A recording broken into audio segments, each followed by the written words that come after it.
ये चैनल केवल मनोरंजन के लिए है। हम किसी भी तरह के अंधश्रद्धा को बढ़ावा नहीं देते। राजन, ये इंसान है। राजन की आंखें फट गईं। दोनों ने बिना एक दूसरे की तरफ देखे जैसे तैसे उस लाश पर वापस मिट्टी डालनी शुरू कर दी। राजन को बार बार लग रहा था जैसे उसके पीछे किसी के कदम चल रहे हों। दोनों बिना बोले घर के अंदर घुस गए और दरवाजा जोर से बंद कर दिया। दोनों घर के अंदर आकर चुपचाप बैठ गए। न कोई बात, न कोई सवाल। सिर्फ दोनों के चेहरों पर पसीना था, जैसे धूप से नहीं, डर से भीगे हुए हों। राजन जमीन पर बैठा था। उसकी नजर एक ही जगह टिकी हुई थी, जैसे आंखों के सामने से वो मंजर अभी भी हटा ही न हो। मालती चारपाई के किनारे बैठी थी। उसके हाथ अब भी कांप रहे थे। कुछ पल बाद राजन ने धीरे से, बहुत धीरे से कहा, क्या तुमने वो देखा मालती? मालती ने उसकी तरफ देखा। उसकी आंखें लाल हो चुकी थीं। मेरी आंखों के सामने से वो छवि जा ही नहीं रही, चाहे आंख बंद कर लूं। मुझे बेहद डर लग रहा है राजन, बेहद। आखिर तुम्हें कैसे पता नहीं चला कि हमारे खेत में ये सब छुपा हुआ था? मैंने कभी जमीन को इतना खोदा ही नहीं था मालती, कभी जरूरत ही नहीं पड़ी। मुझे लगता है हमें पुलिस को बुलाना चाहिए। मालती ने कोई जवाब नहीं दिया। उसकी आंखें एक ही जगह जमी हुई थीं, जैसे उसके दिमाग में कुछ और ही चल रहा हो। राजन ने उसकी तरफ देखा, पर मालती ने नजर नहीं मिलाई। कुछ पल रुककर राजन खड़ा हुआ। उसने सोचा यही सही रहेगा। वो धीरे धीरे दरवाजे की तरफ बढ़ने लगा, और जैसे ही उसने दरवाजे का हैंडल पकड़ा, पीछे से आवाज आई, राजन। राजन रुक गया। उसने पलटकर मालती की तरफ देखा। उसे समझ नहीं आया कि अचानक मालती को क्या हो गया था। मालती भी उठ खड़ी हुई और धीरे धीरे राजन के पास आई। माहौल पूरी तरह शांत था, पर न जाने क्यों दोनों के दिल में एक अजीब सी घबराहट थी। क्या हुआ मालती? मुझे एक बात बताइए, क्या वो इंसान वही था जहां हमारी फसल अच्छी उग रही थी? राजन कुछ पल के लिए चुप हो गया। वो लगभग 2 मिनट तक सोचता रहा। उसके दिमाग में खेत का वो हिस्सा घूम गया जो हमेशा बाकी जमीन से ज्यादा हरा भरा रहता था। हाँ, वही था। मतलब जो जमीन इतने दिनों से बंजर पड़ी थी, जहां कुछ भी नहीं उगता था, वहीं इतनी अच्छी फसल आई जो हमारे घर तक पैसे लेकर आई, और वो भी सिर्फ हमारे आधे खेत में। इसका मतलब क्या है, तुम समझ रहे हो राजन? राजन का चेहरा धीरे धीरे पीला पड़ने लगा। और किसने उस इंसान को वहां गाला था? कौन था वो इंसान? ये बात आज तक किसी को पता नहीं चली। जहां तक मेरी समझ है, मुझे लगता है इस इंसान को यहां गाड़े हुए लगभग 1 साल से ऊपर हो चुका है। तुम्हें कैसे पता? क्योंकि वहां सिर्फ हड्डियां बची थीं। ये तुमने सच कहा, पर ये सब बातें हमें पुलिस को बतानी होंगी। मैं उन्हें बुलाकर लाता हूं। रुको, क्या तुम्हें समझ नहीं आ रहा? इतनी छोटी सी बात, हमारी फसल का अच्छा होने के पीछे का राज वही इंसान था जो हमारे आधे खेत में गड़ा हुआ था। अगर हमें अपनी परिस्थिति सुधारनी है तो हमें और खेती करनी होगी और जमीन में नया खाद डालना होगा। पर मालती, हमें खेती करने के लिए बस एक बार इस कंकाल के बारे में हमें और इंसान गाड़ना होगा। एक खेत में एक इंसान। राजन का चेहरा बिल्कुल सफेद पड़ गया। उसे समझ ही नहीं आ रहा था कि मालती क्या कहना चाहती है। पर मालती अपने मन में फैसला कर चुकी थी। वो ठान चुकी थी कि इस गरीबी से बाहर निकलने के लिए वो कुछ भी कर सकती है। उस रात मालती बिना राजन को बताए घर से चली गई। राजन घर के अंदर अकेला बैठा हुआ था और बार बार यही सोच रहा था कि आखिर मालती गई तो गई कहां। घर की दीवार पर लटकी घड़ी की टिक टिक आवाज राजन के दिमाग को और भारी कर रही थी। राजन ने बाहर झांक कर देखा, पर गली पूरी तरह सुनसान थी। वो वापस अंदर आकर बैठ गया और मालती का इंतजार करने लगा। इंतजार करते करते रात के 12 बज गए। तभी अचानक दरवाजे पर जोर से दस्तक हुई। राजन का दिल जोर से धड़क उठा। उसके हाथ कांपने लगे और गला सूख गया।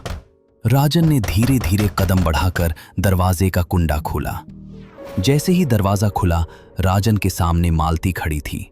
मालती पसीने से पूरी तरह भीगी हुई थी।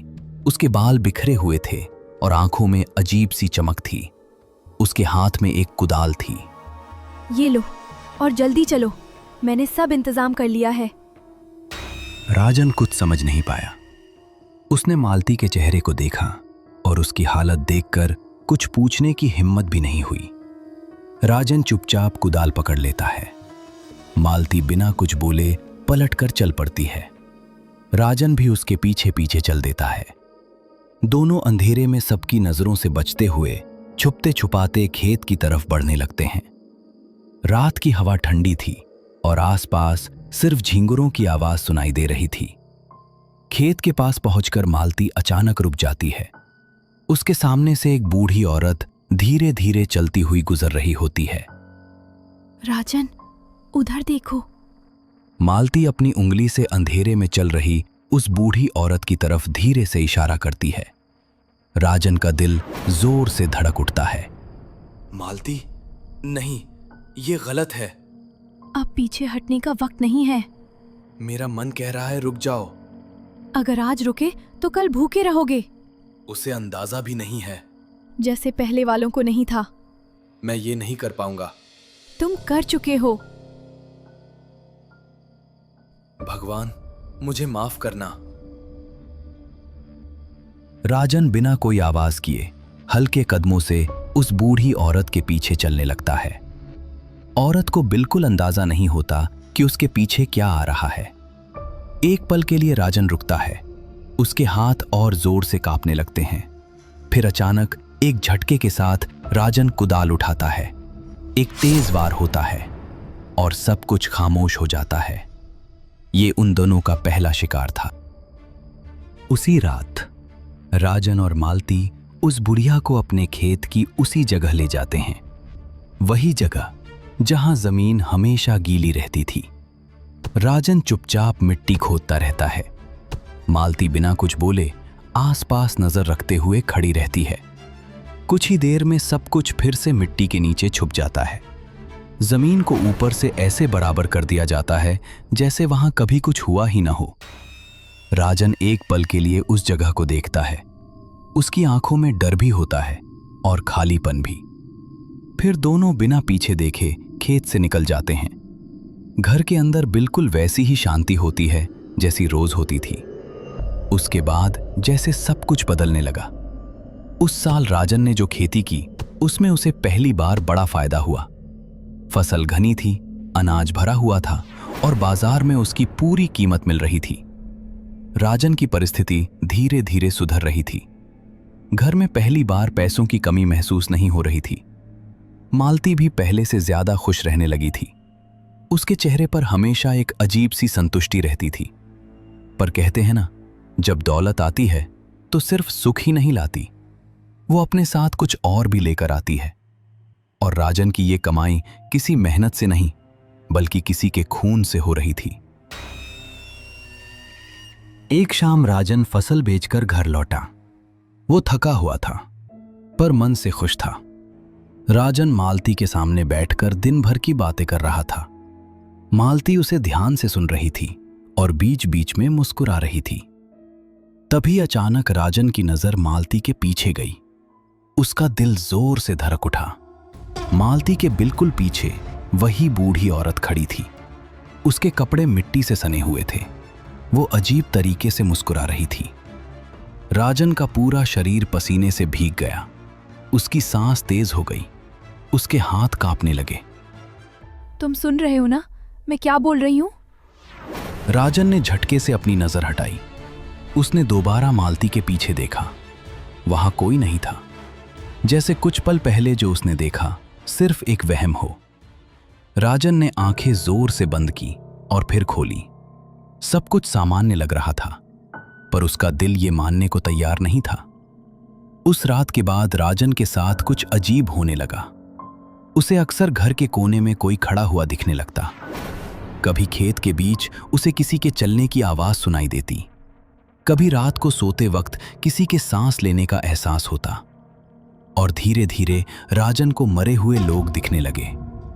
राजन और मालती अब मिलकर हर साल गांव का एक आदमी गायब कर देते थे। गांव की अंधेरी रातों में उनकी चीखें कभी किसी को सुनाई नहीं दी। न कोई गवाह था और न ही कोई निशान। एक तरफ राजन की परिस्थिति सुधर रही थी, नया घर, अच्छे कपड़े और इज्जत। और दूसरी तरफ पिछले 5 सालों में गांव से 5 लोग अचानक गायब हो चुके थे। उन 5 लोगों का आज तक कोई पता नहीं चल पाया। न लाश मिली और न ही कोई सुराग। ये राज बस राज बनकर ही रह गया। पर जिस तरह राजन की हालत बदली थी, उसकी कीमत भी उतनी ही भारी थी। परिस्थिति सुधर चुकी थी, लेकिन राजन की हालत दिन ब दिन बदतर होती जा रही थी।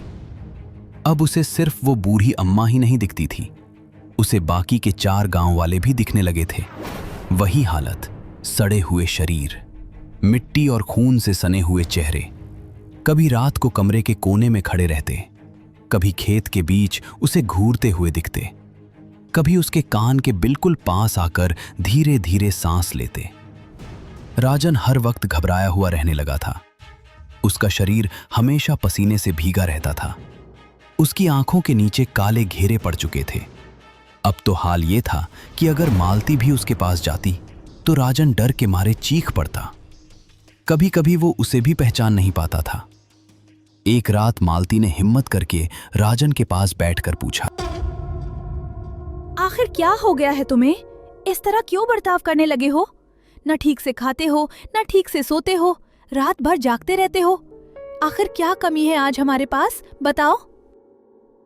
राजन ने अपना चेहरा दूसरी तरफ घुमा लिया। उसकी आंखों में डर था और उस डर के पीछे कोई और ही चीज छुपी हुई थी। तुम सो जाओ, मुझे अभी कोई बात नहीं करनी। सो जाओ, हाँ सो जाओ। मालती वहीं खड़ी रह गई। उसकी आंखों में आंसू आ गए। वो समझ ही नहीं पा रही थी कि आखिर राजन के साथ हो क्या रहा है। उस रात अचानक घर के अंदर जोर जोर से चीखने की आवाज आई। नहीं, छोड़ो मुझे, छोड़ो, जाने दो, मुझसे गलती हो गई। मालती घबराकर नींद से उठ गई। उसने तुरंत चारपाई की तरफ देखा। राजन पास में नहीं था। मालती का दिल जोर से धड़कने लगा। उसकी नजर बाहर वाले कमरे पर गई। चीखने की आवाज वहीं से आ रही थी। मालती जल्दी जल्दी उठकर बाहर वाले कमरे की तरफ बढ़ी। जैसे ही उसने कमरे में कदम रखा, उसकी सांस अटक गई। राजन जमीन पर पड़ा हुआ था। उसका शरीर कांप रहा था। उसकी आंखें फटी हुई थीं और वो जोर जोर से चीख रहा था। छोड़ो मुझे माफ कर दो, मुझसे गलती हो गई। मालती कुछ समझ नहीं पाई। उसे ये सब बेहद अजीब लग रहा था। वो राजन के पास घुटनों के बल बैठ गई। राजन, ये क्या हो रहा है? मैं यही हूँ। पर असल में राजन जो देख रहा था वो मालती नहीं देख पा रही थी। राजन को वे सब लोग एक साथ दिखाई दे रहे थे। वही बूढ़ी अम्मा, वही गांव के बाकी लोग, सभी उसी हालत में, सड़े हुए, मिट्टी और खून से सने हुए। सब धीरे धीरे राजन की तरफ बढ़ रहे थे। उनके चेहरों पर शिकायत नहीं थी, सिर्फ खामोश गुस्सा था। राजन उन्हें देखकर और जोर जोर से चीखने लगा। माफ कर दो, मुझे छोड़ दो, मैं और नहीं कर पाऊंगा। मालती सिर्फ इतना देख पा रही थी कि राजन हवा में हाथ मार रहा है, जैसे किसी को अपने पास आने से रोक रहा हो। उसकी सांस और तेज होती जा रही थी। फिर अचानक एक बहुत तेज चीख गूंज उठी और उसी के साथ राजन की आवाज बिल्कुल बंद हो गई। राजन वहीं जमीन पर गिर पड़ा, बिल्कुल बेजान। मालती कुछ पल तक हिल भी नहीं पाई। फिर वो राजन के पास बैठकर जोर जोर से रोने लगी। राजन की मौत की खबर कभी किसी को नहीं हुई।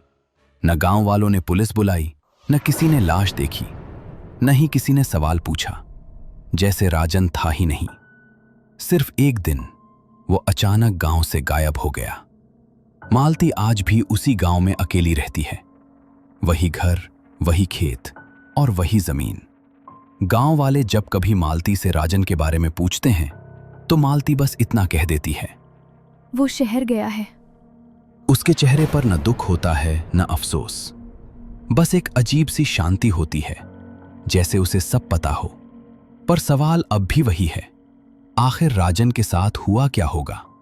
क्या वो सिर्फ डर से मरा, या फिर जमीन ने अपना पूरा हिसाब चुका लिया? और जो कुछ राजन ने किया, क्या वो सही था, या फिर गलत का फल देर से ही सही पर मिलता जरूर है? आप क्या सोचते हैं?